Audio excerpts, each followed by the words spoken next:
Welcome to the Battles We Pick podcast, where professional advocates and organizers talk about their work pushing for social, political, and policy change.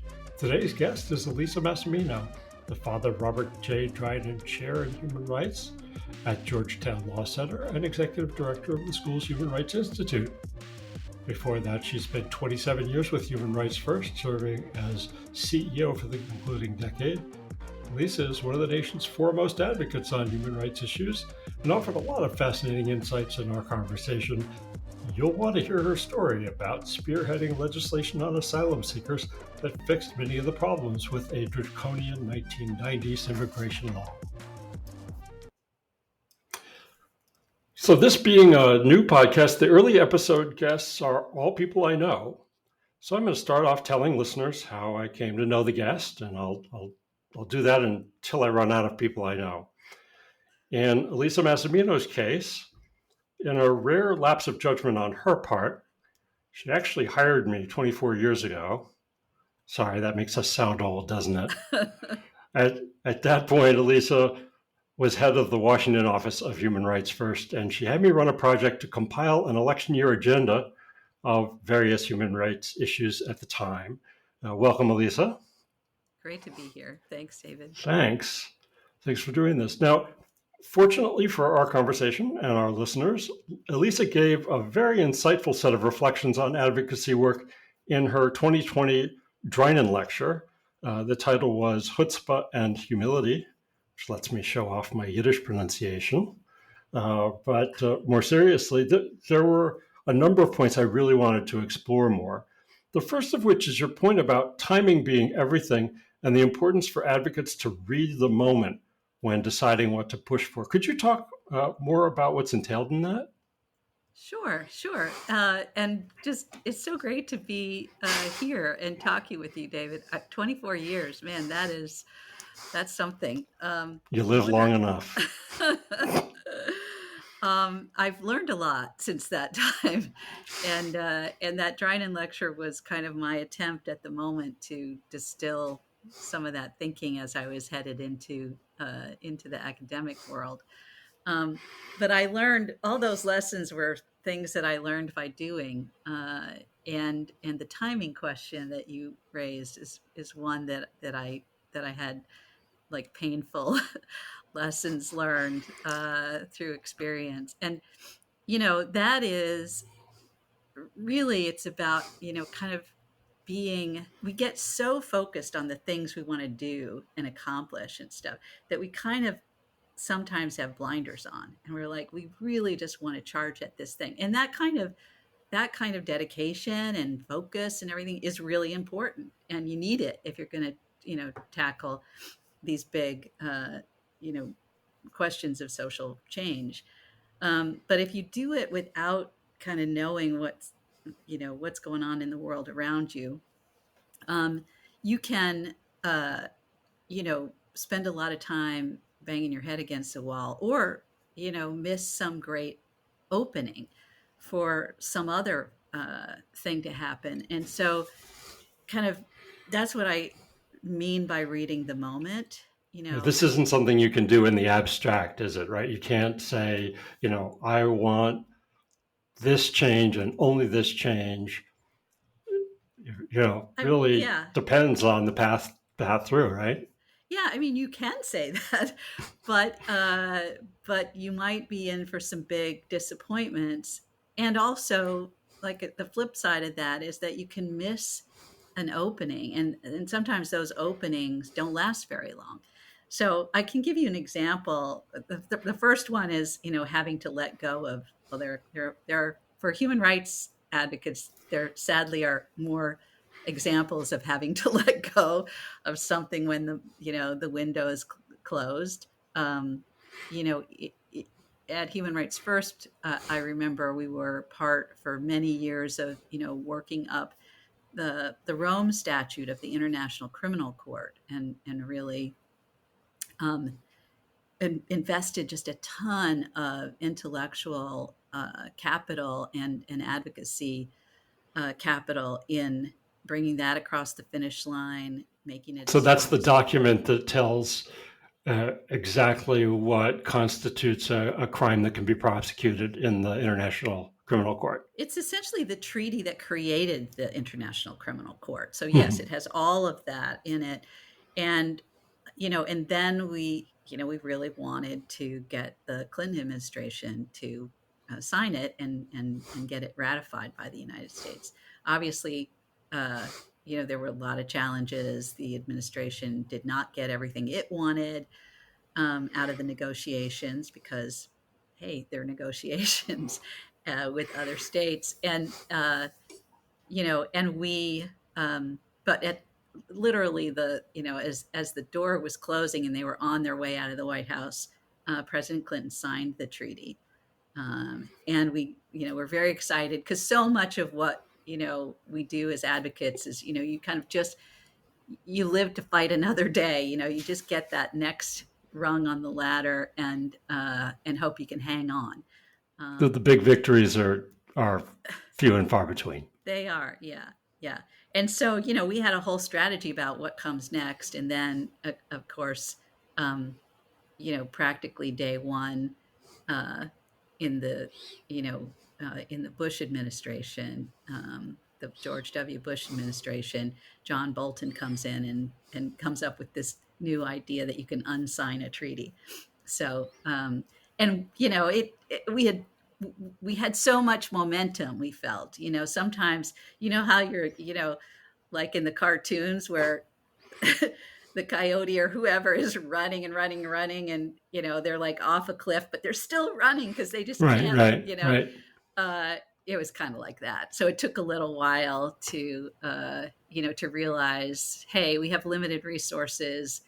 That window has closed for now, and we need to start thinking more about how do we deploy those resources in other ways, but also keep our eye on that ball to make sure if there is an opening. And there became more openings during the Bush administration to soften that radical position against the International Criminal Court, that we don't miss those. Similarly, they're even more kind of personal and wrenching for me. Um, in the late '90s in Congress, there was a big immigration, a kind of comprehensive immigration bill that was going through, and that is where we ended up beating back some of the worst pieces, but we got stuck with a lot of stuff that was really really tough on refugees in particular. Mhm. Um, a filing deadline for asylum applications, a safe third country proposal that was really going to be almost slamming the door.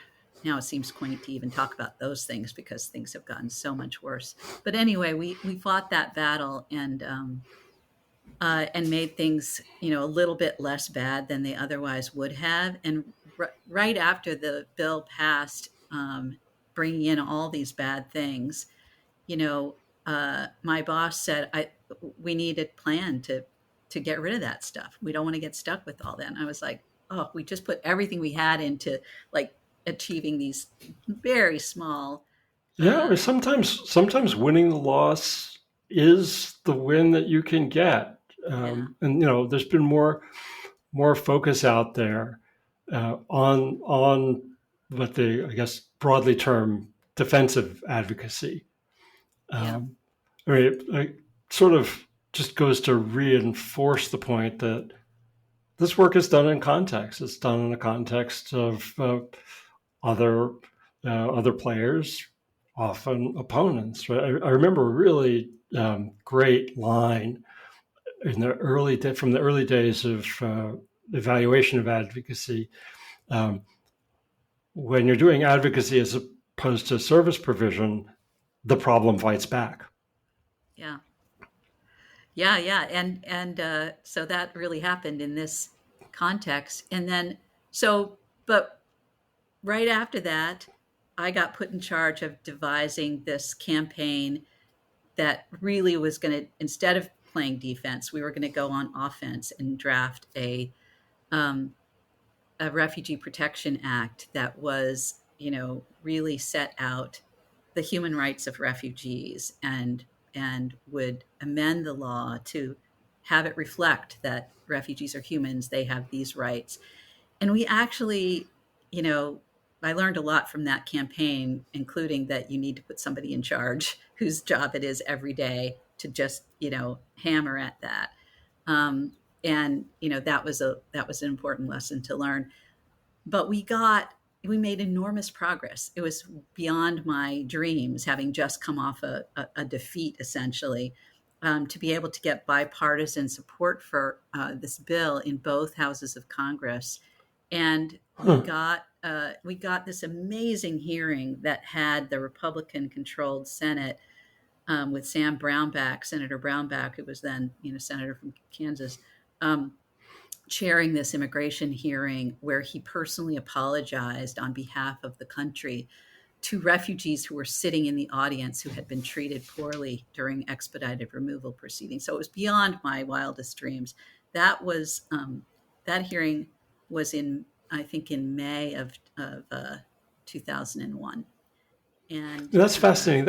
That sounds like a story where if a mistake is made and it's egregious enough that you actually can, you might have the chance to go back and fix it. It might be so bad that on a second look, more people will recognize that it was wrong. Exactly. Yeah, exactly. I mean, we didn't set out to lose in the first instance, but we did, having knowledge of how the system worked up close, because we also had experience doing not only advocacy but representation. So we had this rare kind of insight into how the system actually works in practice that members of Congress did not have, even the well-meaning ones who. And so we predicted that how this would work in practice was that people were going to get abused. They weren't going to be able to make their claims. And all the assumptions that were being made by people voting for these provisions were based on a complete misunderstanding of who refugees are and what it's like to flee your country and seek asylum somewhere else. And in part because we had painted the picture of what would happen, and then it did, in fact, play out that way in people's lives. That gave us a credibility that really helped ultimately in the advocacy. But the rest of the arc of that story is that something major happened in September of 2001 that I had never been part of such a successful advocacy campaign for a legislative goal that was so ambitious and that had so much bipartisan support, that even after the attacks of 9/11, which came to then completely, ultimately dominate the next 10, 15 years of my work, I couldn't. It took me a month or so before I felt like I could emotionally and professionally let go of that campaign. We had a Republican president who was not anti-immigration. Everything was kind of falling into place. But timing is everything. And we realized not only was that legislative campaign dead in the water, but we were, had a lot of different fish to fry coming out of. It's worth maybe taking a moment. It's worth maybe taking a moment and talking about why refugees in particular are such an important piece of immigration law and immigration policy, because these are the folks fleeing persecution, and the United States, particularly in the context of post-World War II, committed to not letting that happen again in terms of people being turned away, trying to flee persecution. And I think what we're talking about here is that it tends to easily be forgotten. That's a different category of migrant. And at Yeah. the same time, it's also the category, and I remember this as a kind of a point of argument from those days, that um, the most thoroughly vetted, right? And this, I think, was a big argument during right after 9/11, right? That um, people trying to get in the country to do harm are not going to go through that, because that's just going to open them up to huge scrutiny. Yeah, yeah. Well, the 1980 law that established, the Refugee Act of 1980 that kind of established the system of admitting people into the country through the refugee resettlement program, establishing a separate system where people can basically come to the door and knock and say, let me in, it's an emergency, which are two different systems. One has, a person is designated as a refugee while they're outside the country, and then they're admitted, and those people go through extensive vetting.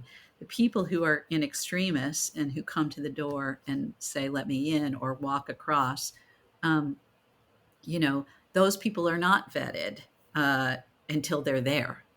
Once they're Mhm. knocking, then they go through a process of But they are assessing their drawing attention to credibility. them. They are drawing more attention and scrutiny to themselves, right? So Yeah, the vetting exactly. hasn't happened yet, but they're basically inviting that E- level of scrutiny. exactly. And at that time, we don't talk so much about it now. Now the debate really is about numbers and the border, and how many can we absorb and all of that. But back then, you're absolutely right. It was very much focused on security and what do we know about the people who are coming in? Don't we need to throw them all in jail and sort them out later? All that kind of stuff. And you know, uh, the the reason that I ended up focusing so much of my attention on refugees, coming from a human rights background, is that they are the physical manifestations um, of human rights violations. I mean, once somebody is knocking at the door and saying, "Let me in, it's an emergency." I mean, the international system, the post World War II human rights system, and all that has already failed a bunch of times, right? Or they wouldn't be here. And so, a lot of this is one of those. I mean, just to bring it to the current day, one of those incredibly polarizing and fraught public policy and foreign policy issues right now, where um, the Biden administration is trying to sort out what can it do. The people have coming off of the Trump administration, it has become so incredibly polarized, and it's one of these issues that, where the solutions are all long term and the political, up and down sides are all very, very compressed, which is a recipe for not having a lot of sensible, uh, proposals that can take root. It's a really, really tough, one of the toughest, I think, issues that we face as a country. And yet it can only be solved if you can bring people together, right? It's one of these issues that no one party's going to be able to solve it by themselves. We need to find some consensus, and we've lost a lot of the muscle memory of like how to talk to each other and how to find consensus, whether that's as Americans or in the political realm. um, and so, talk about a place where you're just trying to like crack open the door a little bit and see if you can make some things a little bit less awful. This is one of those kind of prime examples of those issues. I used to be more bipartisan myself. No, American politics has changed in a really bad way, and it has everything to do with Trump. Just take, for example, I'm sure that in 2016 you had the same experience as I did, that for the previous however many presidential cycles, you knew some of the individuals involved in the Republican campaign as advisors. And, the whole point of the Never Trump group, and I don't know how much people remember, but the Never Trumpers were from the national security and foreign policy community. So there was a canary in the coal mine about who is even there to deal with, right?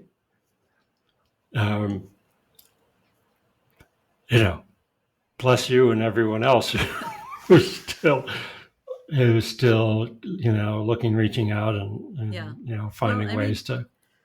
It's not because it's fun. It's because we're a democracy. We don't have any other choice. We have got to make that work. And we those of us who are trying to build support for progressive foreign policy that's based on values, that believes in diplomacy and human rights, we have to win that argument with the public. And I have this little, actually I took it, my late father-in-law, who was a newspaper man his whole life, had in his office this little plaque that I now have on my desk. That's a quote from Abraham Lincoln that says, "Public sentiment is everything." I'm looking at it right now. "With it, nothing can fail, and without it, nothing can succeed." And we talk about, kind of the evils of a populist, authoritarian. But we can't ignore that, we have to engage with people, including people who don't already agree with us. And we have to build support for policies that we believe in.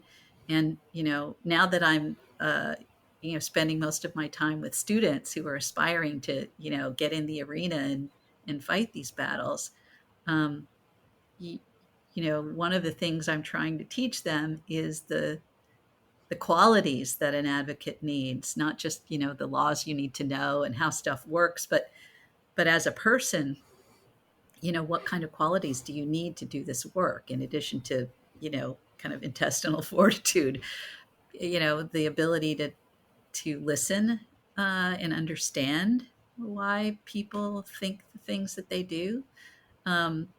You don't have to convince everybody, but you do have to persuade some people, and persuasion requires understanding, and that is a thing that we don't get a lot of practice doing anymore. But I'm hopeful, because I do spend a lot of time with the people who are picking up the baton here, and they know that the clock is ticking on our world and we need to make change. So they're dedicated to doing it. I get a lot of inspiration from, talking with the upcoming generation that's about to step into the professional world, because they are talented and smart, but also really focused on like producing outcomes, and that makes me, excited for see what they can do. So what have you observed, about the progression in the generations, or the latest generation, or say a bit more about, what you see in the people coming up? Yeah, well, it's somewhat self-selecting, right? Because they're the ones who are taking my class that's called Sure. Effective Human Rights Advocacy in Polarized Environments. They want to know how to do that, So, but what I see is, a, a heightened sense of, the structures that lead to injustice, and that's really exciting. So they're seeing the big picture, and some of them are very daunted by that big picture. Like there's a lot of structural inequality, there's a lot of the ways things work, whether it's at the United Nations or in our own communities. that that is not going to get fixed by tinkering around the edges. So they've got a bit of a revolutionary spirit, which I think is good, um, uh, as long as it is paired with a commitment to do the work that actually will cause change. And that is what I'm hoping to try to teach them how to do, because um, we don't get any gold stars for, kind of being right or being on a particular side. In fact, if you're satisfied with just being on the side of the angels, um, it's kind of like you're not really in the game. You're on the sidelines, and you have to be involved in seeing what it actually takes to make change. And it's uh, usually takes a long time, uh, and requires a lot of focus and a lot of building. We're a little bit um, better skilled at tearing stuff down, and building it requires a lot more skill. I mean, if you just think about it, think about a building, right? You can come in and knock it down, with a big wrecking ball pretty quickly, or a couple of, with explosives, and boom, it's out, it's gone. But to build it back Any up, mule can kick down a barn, I think the wise politicians say. yeah, yeah. So that's what I see. I'm encouraged by the I think they have a better grasp, certainly, than I personally did. I'm still on the learning curve. They have a better grasp of the kind of structures that produce the bad outcomes, and that makes it. I mean, some people will see that and say, "Ugh, never can, nothing will ever get better. We're stuck with this." Um, but but a lot of this upcoming generation, I think, sees that we have to tackle those systemic, kind of issues. And whether it's overall criminal justice reform, or, looking at the way the World Bank works, or reform at the United Nations, or these are big, hairy things that a lot of worn out foreign policy wonks are like, yeah, been there, tried that, never going to work. Um, and I think the energy behind that is not just coming from youth, but it's coming from seeing how what we thought was going to produce certain outcomes turned out it didn't work, and we need some brand new thinking. So I'm excited about that. I mean, just looking back to the project that you and I worked on together, there was a physician heal thyself, get your own house in order piece of it that, from today's vantage, looks pretty narrow and borderline naive, right? So um, I'm sure that part of your experience as time has gone on has probably had to do with um, how much of our own stuff, including obviously the racial reckoning, we have to deal with. Um, the tour, obviously, I mean, remember that was the kind of nexus of the Cold War and the Civil Rights Movement was, how can you preach freedom abroad if you don't practice freedom at home? Yeah, yeah. And I don't know if you remember, but you know, in addition to that immigration fight that I was talking about, that we had to put aside to deal with the fallout from 9/11, we were just about to launch a program at Human Rights First right before 9/11 on police reform in New York City, um, and looking at police violence.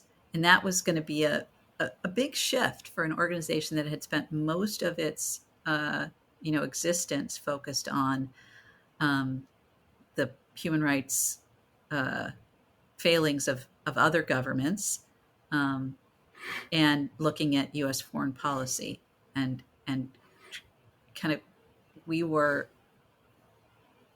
pivoting in many ways to back to the original wisdom of the Universal Declaration of Human Rights, which is 75 years old this year, um, about the interdependence of economic and social issues and civil and political rights, and thinking more about kind of the systems that support not just the individual violations, but the systems that support this kind of racism and inequality, um, and then got dragged back from that in the response to 9/11, which really from the United States, that really tore at the very fabric of this idea of inherent dignity of human beings, and the it's one thing for some other government to do that, but as the United States, who was so much of an architect and a champion of those standards, to to be throwing them over so completely, was a like red lights flashing, all hands on deck project. We had to climb back from that brink. So structures are the hardest thing to change, right?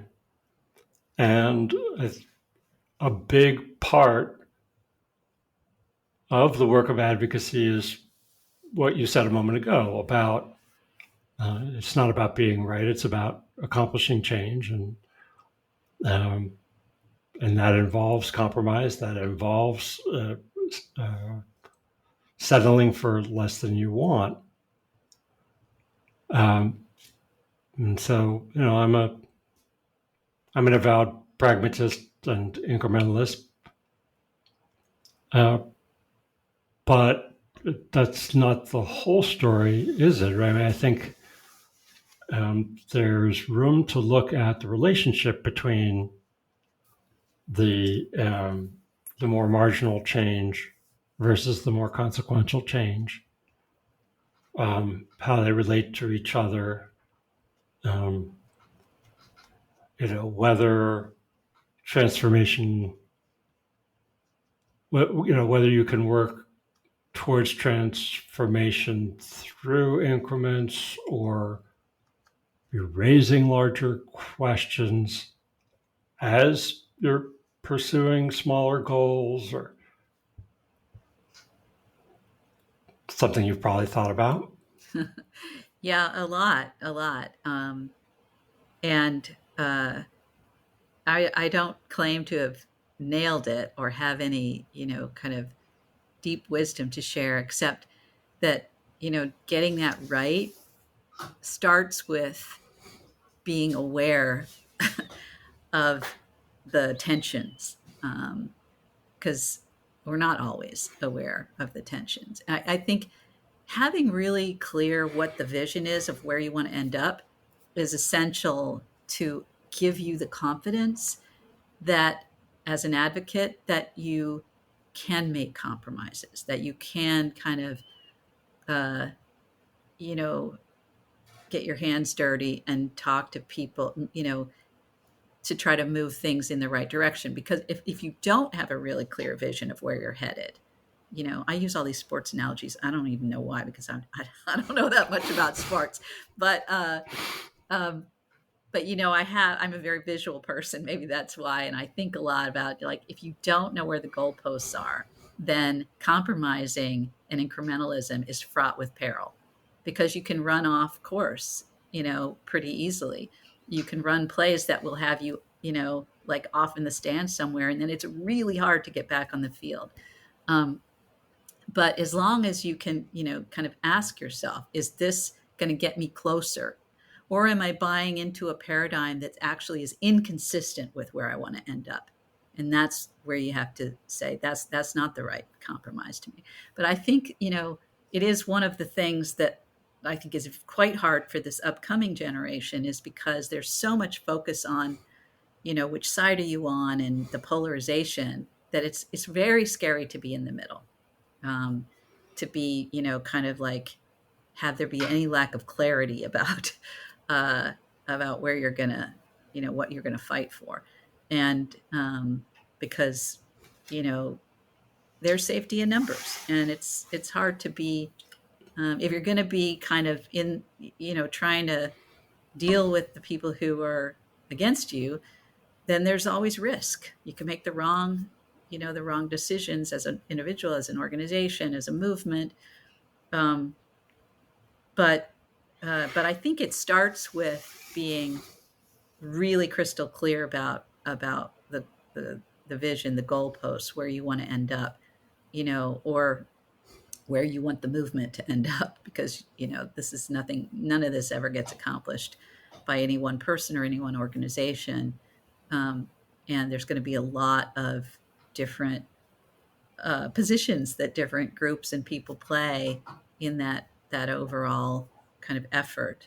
um, but yeah, I mean, I've learned a lot from my students actually about that, and I go about um, movement lawyering, and where you engage with a system that you consider illegitimate or fundamentally kind of inherently unjust, and is it okay to engage with that system, as and part of that is a personal thing, right? Some people have to make their own judgments about Mm. what they can live with.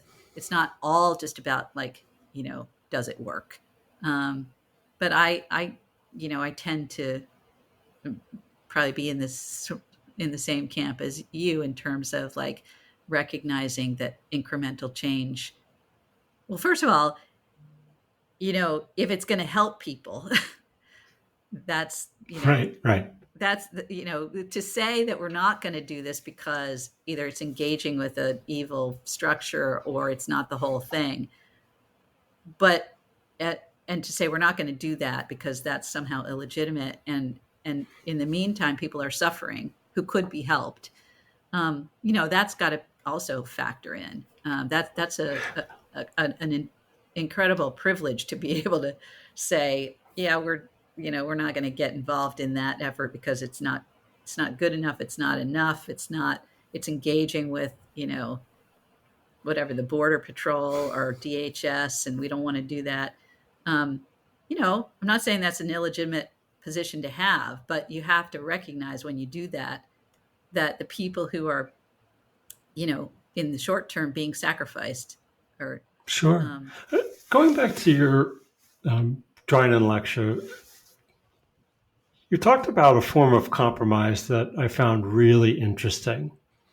Um, and in the context of, you talked about two examples, one of which was capital punishment and this idea of cleaning the rope, which I understood to mean that if you're only focused on a slice of it, let's say the exonerated, or the means of execution, then there is an implicit acceptance, right? That's what I found interesting about the point you were making, was that um, sometimes you make a choice to argue for something, and um, the implication is that something is acceptable, right? You're talking about this is the problem. That means that the rest isn't, which, if we're honest, is actually the implication. But really interesting question about um, how to view progress, and how problematic is that, or is there a kind of important victory in um, kind of reopening an agenda, or kind of shaking up how it's viewed, and having something happen. yeah. Again, these things are hard. They're easier to analyze in hindsight than they are to kind of when you're faced with those choices. Sure. And advocates around, the death penalty, there was, that the Innocence Project and the decision to focus, anti-death penalty work just on, the wrongly convicted, or even a narrower focus on actual innocence. That was very controversial because, as you said, it implicit in that is the failure to challenge the death penalty as an institution, as an inherently racist institution, as an immoral, institution. All of those arguments, which mostly animated the abolitionist movement, so you also have to think about how you're framing your campaigns. Are they going to, who are you going to attract and who are you going to alienate? And if most of your, activists are abolitionists on moral grounds, and you decide to take this approach, what does that do to your, the momentum of your campaigns don't exist in like people's heads. They require people to do stuff every day and to not do other things like dedication and energy and, kind of personal commitment. So those things are all, all factors that you have to consider when thinking about, whether to take that approach. And on the death penalty, it was a tactical decision. The support for the death penalty was kind of static. It wasn't changing, and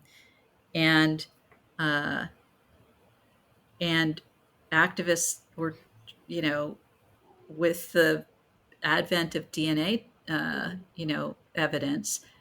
And the idea, the cases coming to light of people who were on death row, who got exonerated, and, people who had already been executed, who may have been innocent.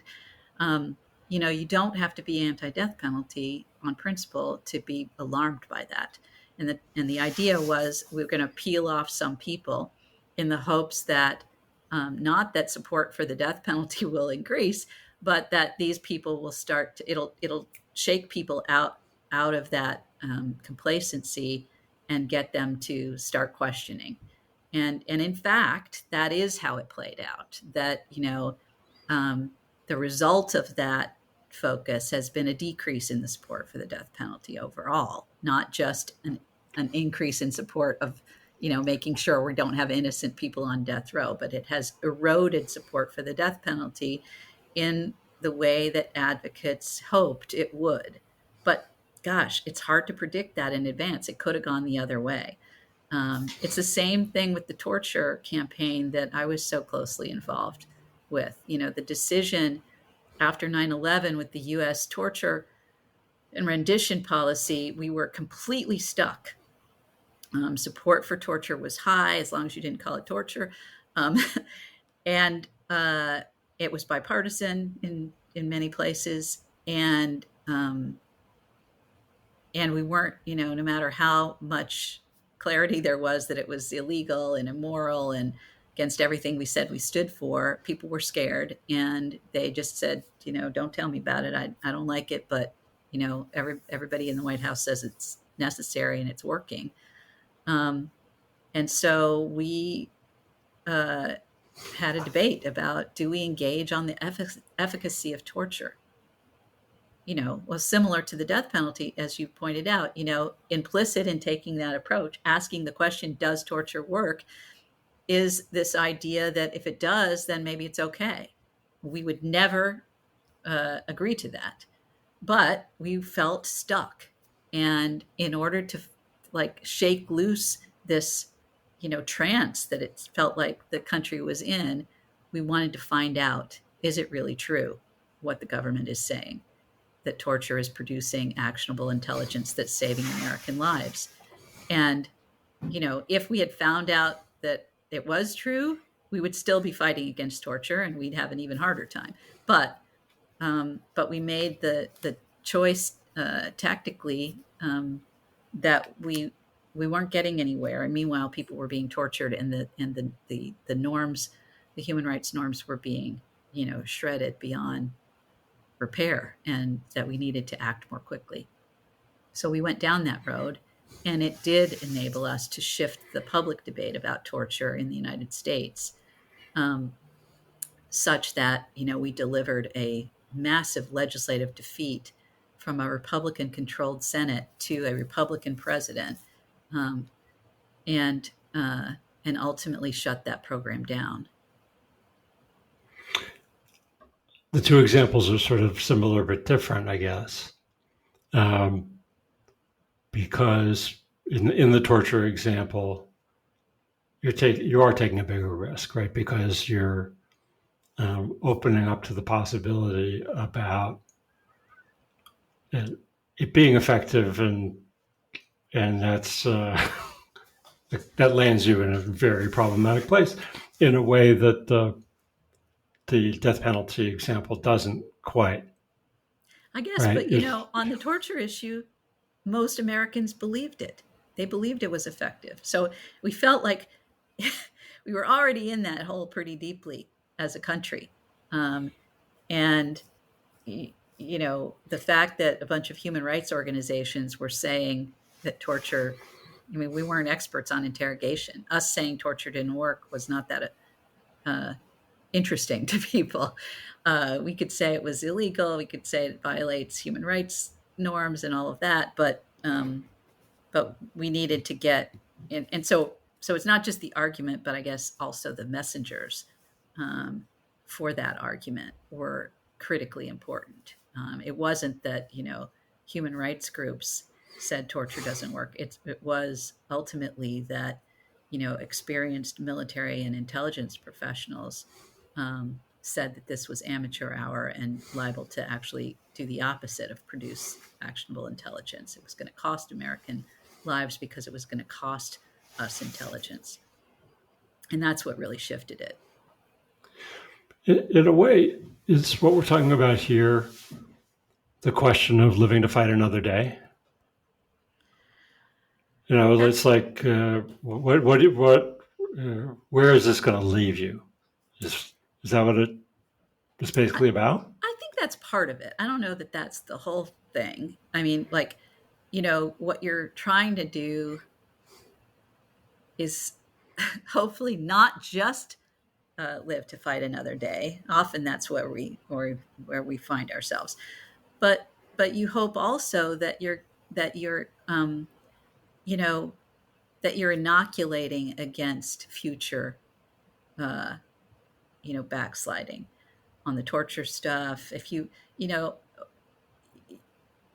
if you're engaged in like a legislative fight or something like that, you're not going to get everything you want. You're going to get half a loaf, whatever. But you hope that it's not just that it's also that you've shifted the narrative in a way that if you can sustain that you will make it less likely that there will be these kinds of proposals in the future. And I think that we did achieve that, on the torture stuff. I think that, we have greater consensus in this country now, I think, than we have in the past, that, that we have a mass incarceration problem. There are people on the right who understand that too. They see it as a, perhaps more as a, overactive government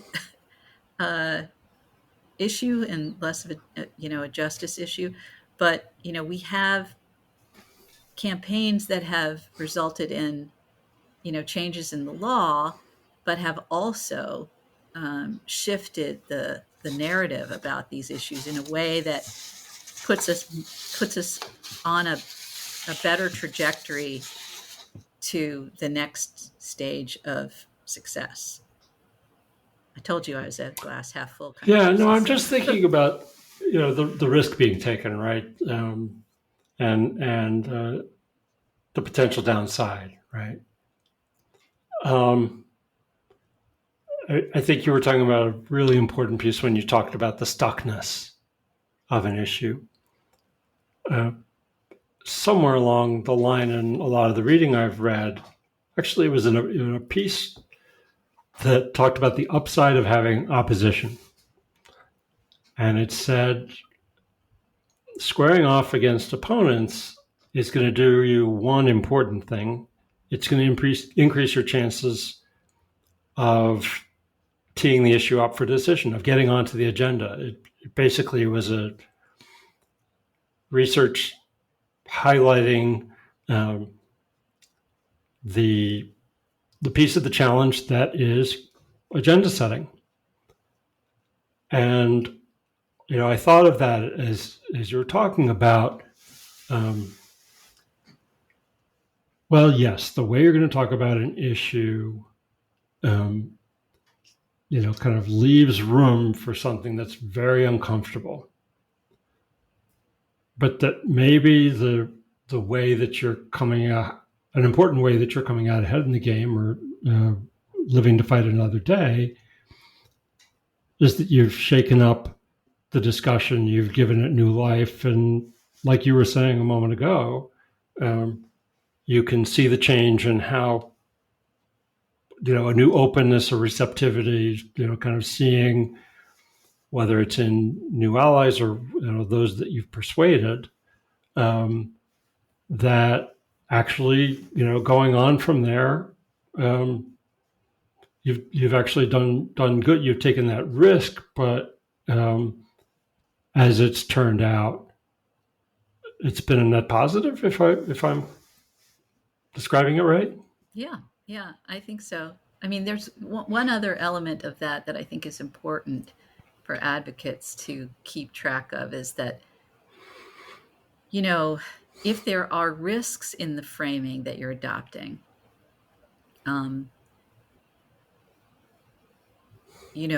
potential downsides of, in the torture campaign, for example, where we were very much trying to shift this from a debate about the human rights of terrorist suspects to the, to the best way to get intelligence that was going to defeat an enemy. There's a risk in that framing, which is, that it is about the human rights of everybody, including the suspects, including the people at Guantanamo, including the people who were being tortured in, Abu Ghraib and in Bagram and all these places. And so, if you're allowing that, if you're using that different frame to try to, move policy and move the public, you then have, I think, a special responsibility to mitigate that potential damage that you're doing to those norms and potentially to those people whose human rights are, being considered, in the public sphere as kind of an afterthought, if that. So these are not easy things. That's a lot of responsibility. It is a lot. It is a lot. And a lot of people who want to be on the side of the angels don't want to, it like I mentioned earlier, one of the qualities you have to have is sort of, intestinal fortitude and belief that you do your best, and you. But the humility piece is, it's similar but different to the public trust of a public official. Yeah. To be engaged in the public square and the discourse in the process. I think you're saying comes with a similar duty and self-awareness about what you're doing. Yeah, very much, very much. Well, that sounds like a place to end. Thank you so much for doing this. This is exactly the kind of conversation wanted to have, and I knew that you'd be a great partner in it. It was fun. Thanks for having me, David.